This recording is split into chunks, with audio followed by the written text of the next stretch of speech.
अरे तुम बाप के बंगले में मखमली कालीन पर चलने वाले पैर इस पथरीली जमीन पर क्या कर रहे हैं? क्या करे, मजबूरी है। जब भावरे को फूल से प्यार हो तो कांटों की परवाह नहीं करता। ये फूल और कांटों की कहानी तुम्हारे पिताजी को पता चल गई तो दोनों हाथों से अपना सर पीट लेंगे। अरे पीट लेने दो। दूसरों का सर पीटने वालों को कभी कभी अपना सर भी पीट लेना चाहिए। चलो मुंह खोलो। मेरे पिता ने तुम्हारे जीवन में काफी जहर घोला है। मैं उसके बदले में तुम्हारा मुंह मीठा करने आई हूँ। लो, ये खाकर चाहे उनसे नफरत ना घटाओ मगर मुझसे प्यार तो बढ़ाओ। तुम्हारे प्यार के बिना मेरी जिंदगी जहर बनकर रह गई।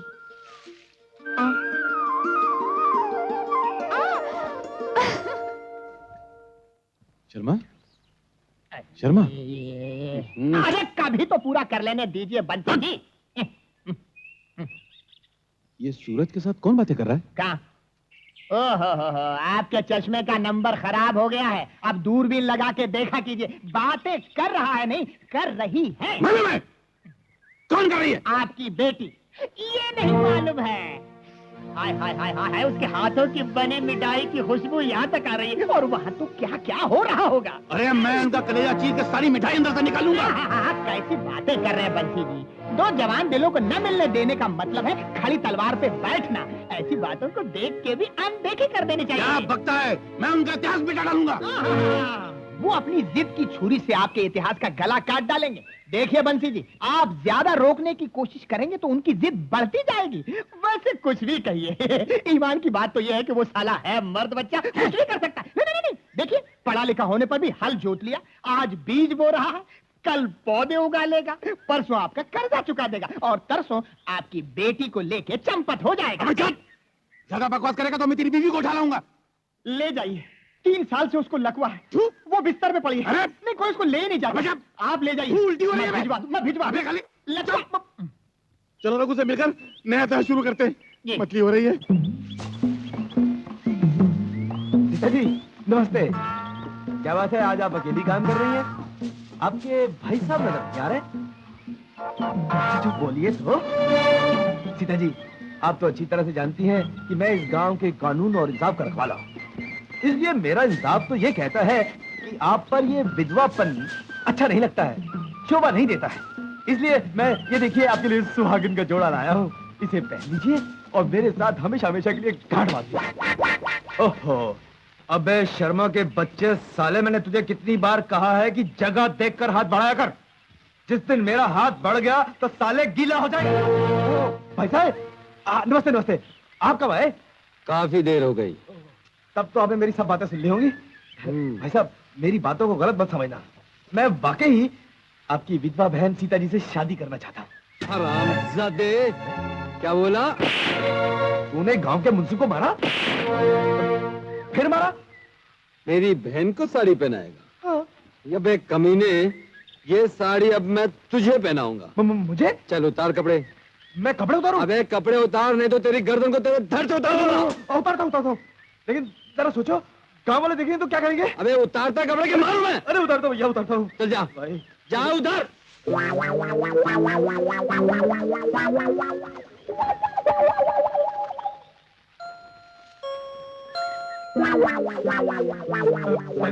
आप उतार दो। अबे मुंसिफ की औलाद, इस हालत में सीधा गांव की तरफ भाग। पीछे मुड़कर नहीं देखना। पीछे मुड़कर देखा तो मैं तेरी गर्दन उतार दूंगा। चल भाग। अरे भाग। में अब अरे ये कौन औरत है जो साड़ी उठाकर उछल कर भाग रही है? अबे कहीं ऐसा तो नहीं कि तूने मेरी गैर मौजूदगी में किसी औरत को बदमाशी के लिए बुला लिया है? कैसे बातें कर रहे हैं आप बंसीलाल जी? अगर बुलाऊंगा भी तो इतनी भयानक लंबी चौड़ी पहाड़ जैसी औरत को मुझे गीला थोड़ी होना है। मुझे नहीं मालूम कौन है। अरे मगर तू आ तो सही। अरे उतर कर बकरी जैसी।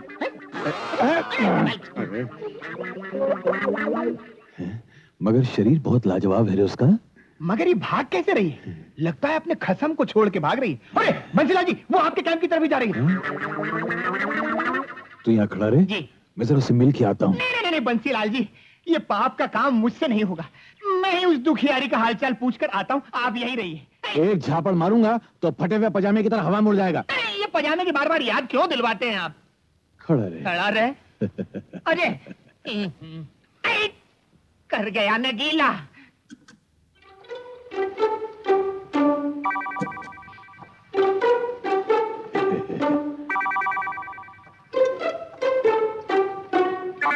देवी जी, अपने माँ बाप से लड़कर आई हो या कसम से झगड़ा कर लिया है? फिक्र मत करो, तुम्हें यहां से कोई नहीं ले जा सकता। मैं इस गांव का बेताज बादशाह हूं। वो इस गांव का मुंसिफ है ना रघु, अरे वो तो मेरे जूतों के तलवे चाटता है। सुनो, जरा करीब आओ, मेरी आंखों को ठंडक पहुंचाओ, जरा अपना चांद सा मुखड़ा तो दिखाओ। अरे दिखाओ ना, दिखाओ ना।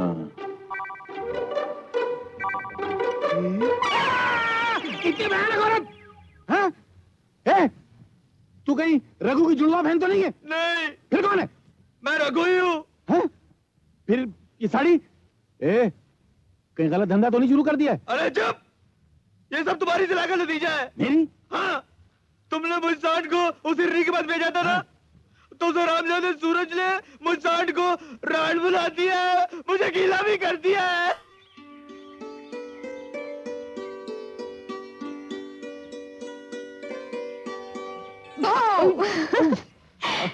डर गए हो? गिर गया। क्या फायदा, खेत की जमीन पर तो गिरते हो, लेकिन मेरे दिल की जमीन पर कभी नहीं गिरते। हम जैसे गिरे हुए या तो ठोकर खाकर जमीन पर गिरते हैं या नजरों से गिरते हैं, दिल पे गिरने लायक नहीं है। देखो, तुम ये दिल जलाने वाली बातें करके मेरे दिल मत दुखाया करो। प्रीति, मैं तुम्हें किस तरह समझाऊं? मेरी हर खुशी तुम्हारे पिता की नजरों में कांटे की तरह चुभती है। और मैं तुम्हें किस जुबान से समझाऊं कि मैं जिंदा सिर्फ तुम्हारे लिए हूँ, अपने पिता के लिए नहीं। मेरी खुशी के लिए तुम कुछ भी कर सकती हो। जरूर, कह के तो देखो। तो फिर जहां तुम्हारे पिता चाहते हैं वहां तुम शादी कर लो और किसी बड़े घराने की बहू बनकर आराम की जिंदगी गुजारो। यही मेरी सबसे बड़ी खुशी है। अगर मुझे पता होता कि आज तुम इतने सड़े हुए मूड में हो तो मैं यहाँ कभी नहीं आती। ठीक है, मैं जाती हूँ, फिर कभी नहीं आऊंगी।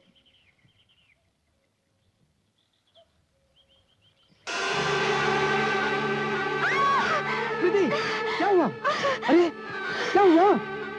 सूरज, देखो देखो, दोनों साहब कैसे लड़ रहे हैं। वो लड़ नहीं रहे, फिर बल्कि तुम्हारी भाषा में यूं कहना पड़ेगा कि सड़े हुए मूड में नहीं है, तुम्हारी तरह प्रेम करने के मूड में है।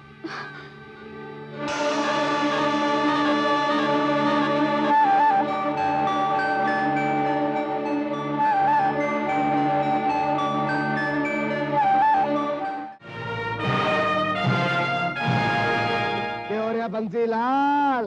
हाँ, जंगली ऑफिसर। नहीं नहीं, मेरा मतलब है फॉरेस्ट ऑफिसर सुदर्शन लाल जी। क्या हाल है? बहुत दिनों बाद दर्शन दिए। मन ने कहा बंसीलाल, ज्यादा टाइम होता नहीं है। टाइम? हाँ भाई, वो टाइम मिले तो पेड़ कटवा देता हूँ और टाइम मिले तो जंगली जानवरों को पकड़ा देता हूँ। भाई ये तो टाइम की बात है।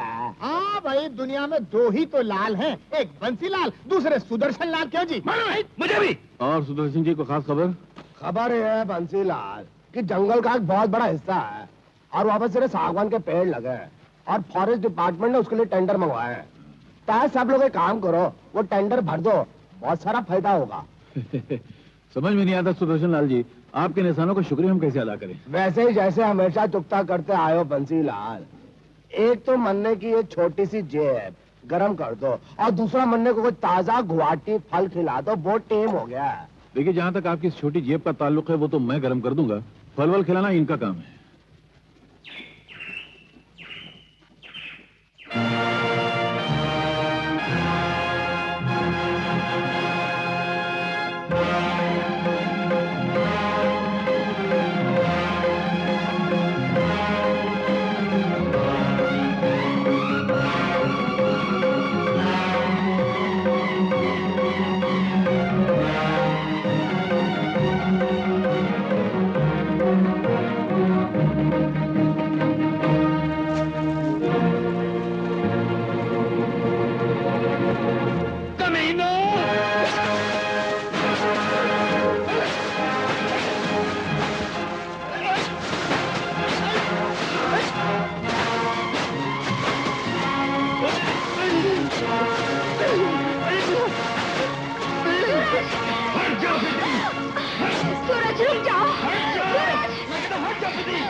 कर रहे हो?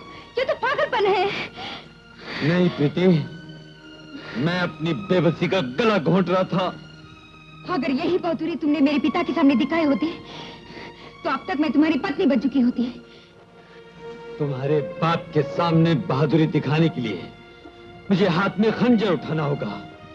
वो मैं कब का उठा चुका होता, लेकिन हर बार मेरी विधवा बहन की मजबूरी मेरा रास्ता रोक लेती है। मेरे सिवाय संसार में उसका कोई नहीं। यह ख्याल मेरे हाथ से खंजर छीनकर फेंक देता तो मेरे बाद मेरी दीदी का क्या होगा। जिस वासना भरी निगाह से लोग मेरी बहन को देखते, अगर मैं जेल चला गया तो वो उनकी वासना का शिकार बनकर रह जाएगी। अगर ऐसा है तो अकल से काम लो। अपनी मेहनत और चालाकी से उगाए हुए फल दोबारा हासिल करो। शर्मा तुम्हारे फल तोड़ के शहर के बाजार में बेचने गया है।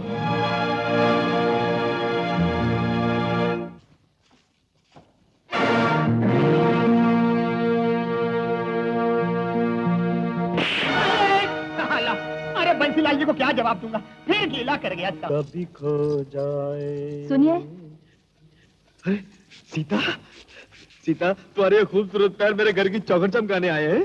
आप मुझसे शादी करेंगे? शादी?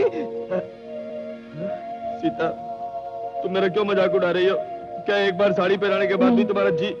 मैं सच कह रही हूँ। आप मुझसे शादी करेंगे? अरे तुम्हारे साथ शादी करने के लिए तो मैं खुदकुशी करने को तैयार हूँ। बोलो कब कर रही है शादी?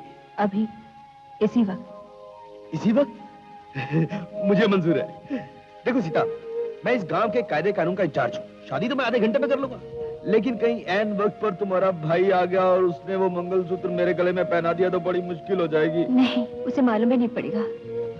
और जब तक उसे मालूम पड़ेगा तब तक तो हमारी शादी भी हो चुकी होगी और आप मेरे पति भी बन चुके होंगे। फिर वो अपनी बहन के सुहाग पर कभी हाथ नहीं उठाएगा। ये तो बिल्कुल ठीक है। तो फिर आओ। ए, रोको रोको रोको। अरे सूरज भैया, अपनी दीदी की शादी में नहीं गए? दीदी की शादी? क्या कह रहे हैं आप? अरे सच कह रहा हूँ, वो अपना मुंसिफ रघु है ना, उसके साथ हो रही है। अब तक तो फेरे भी लग चुके होंगे और वो ससुराल भी चली गई होगी। चलो भाई, काफी रात हो गई। दूल्हे मियाँ को अंदर जाने दो, सुहाग रात मनाने दो। चलो मियाँ, दूल्हे मियाँ को अंदर। तो तुम कहाँ खड़ा हो? तुम खाली नाम के दूल्हा, काम के दूल्हा तो ये हैं। सुहाग रात इनकी मनाई जा रही है। तुम मैडम, तुम कहाँ खड़े हो रहे हो? मन्ना अंदर चलो। हाँ, चलो। हाँ चलिए हजूर, हजूर अंदर जाइए और मेरी जगह पे जाकर सुहागरात बनाइए और फिर आकर सुबह बताइए कि मजा आया कि नहीं। सुदर्शन बाबू, अब क्या हो गया? आपके दर्शन के लिए बेचैन हो रहे हैं। जरा हस्ताक्षर मार दीजिए ना, खामा वक्त हो जाएगा तो दुल्हन आपका इंतजार करेगी। लाओ। दुल्हन इधर भी कर देना। क्या हस्ताक्षर? लीजिए, शुभ रात्रि। और इस तरह मैं वहां से बचकर भाग निकला। उनसे बदला लेने के लिए मेरा एहसास बर्छियों की तरह सुबह शाम मेरे सीने में चुभता रहता है। किसी पल मुझे चैन नहीं लेने देता। सुनीता जी, अब आप ही बताइए, क्या मैं खूनी हूं, कातिल हूं, मुजरिम हूं, गुनहगार हूं? नहीं, बिल्कुल नहीं। कातिल, मुजरिम, गुनहगार तो वो हैं, क्योंकि मैं उन लोगों का चित्र जानती हूँ। आप? हाँ, तुम्हारी तरह मेरे भी दिल में बदले का जहर भरा हुआ है। मैं एक अकेली औरत हूँ, इसलिए उनका कुछ नहीं बिगाड़ सकी। मेरा बस चलता तो मैं कब का उन तीनों को मौत के घाट उतार देती। आप कैसे जानती उन्हें? रघु की पहली पत्नी मेरी बड़ी बहन थी। दहेज में पाए हुए सारे रुपयों को अय्याशी और शराब में उड़ाकर वो मेरी दीदी से और पैसा मांगने लगा।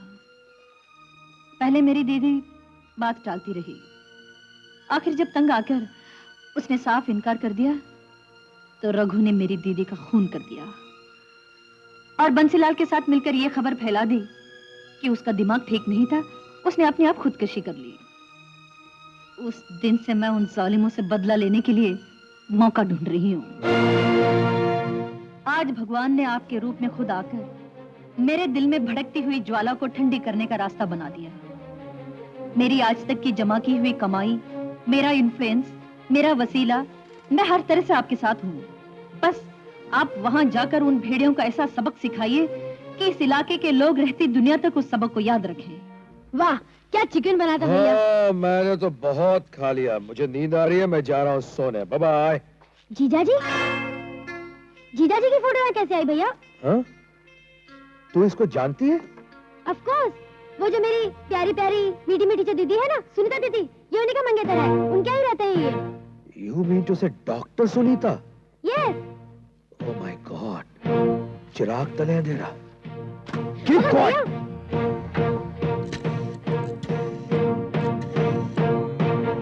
हेलो, मैं दिनेश बोल रहा हूँ।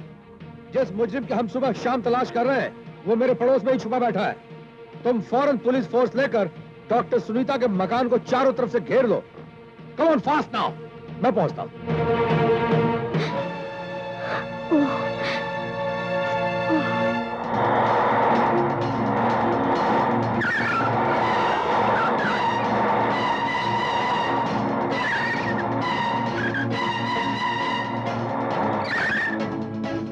Good morning sir. सूरज, हमें अच्छी तरह मालूम है तुम इस घर में छुपे हुए हो। अपने आप को पुलिस के हवाले कर दो। अगर तुमने भागने की कोशिश की तो तुम्हें गोली मार दी जाएगी। फॉलो मी।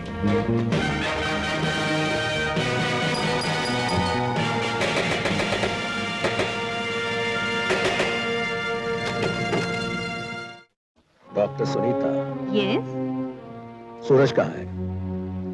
सूरज तो आसमान पर है। आसमान के सूरज को तो हम जमीन पर नहीं ला सकते हैं, लेकिन जमीन के इस सूरज को आसमान तक जरूर पहुंचा सकते हैं। डॉक्टर सुनीता, आप अच्छी तरह जानती हैं हम आपसे क्या पूछना चाह रहे हैं। ओह, सूरज बाबू के बारे में? वो तो चले गए। आई सी। कब? सुबह 8 बजे। अच्छा, ठीक है, इनके घर की तलाशी लो। चलो। 1 मिनट, आपके पास तलाशी का वारंट है? देखिए देवी जी, मेरे पास सबूत भी है और वारंट भी। आप कहें तो फौरन पेश करूं आपको। हाँ? It's all right.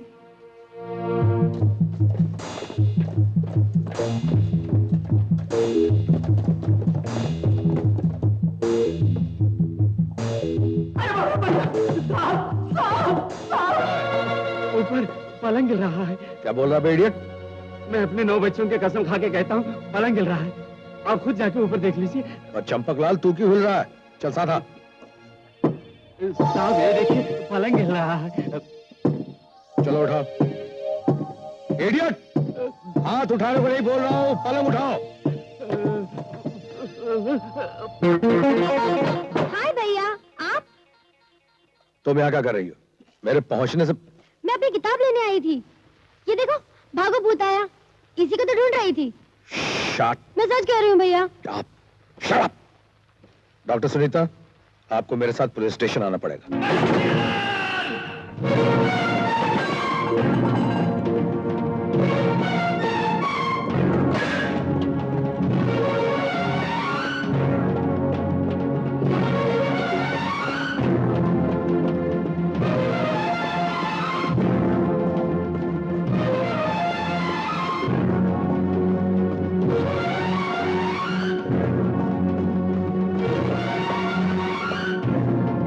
सवेरे सवेरे निवृत्ति हो जाती है तो बड़ा आनंद आ गया भैया। हो बता, बंसीलाल कहाँ है?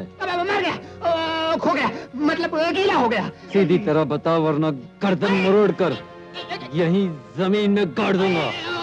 वो तो शहर गए हैं। जाकर उन कमीनों से कह दे कि सूरज की किरणें मौत बनकर उनका पीछा कर रही हैं। अब वो अपनी जिंदगी के दिन नहीं, घड़ियां गिननी शुरू कर दें। गीला कर गया रे।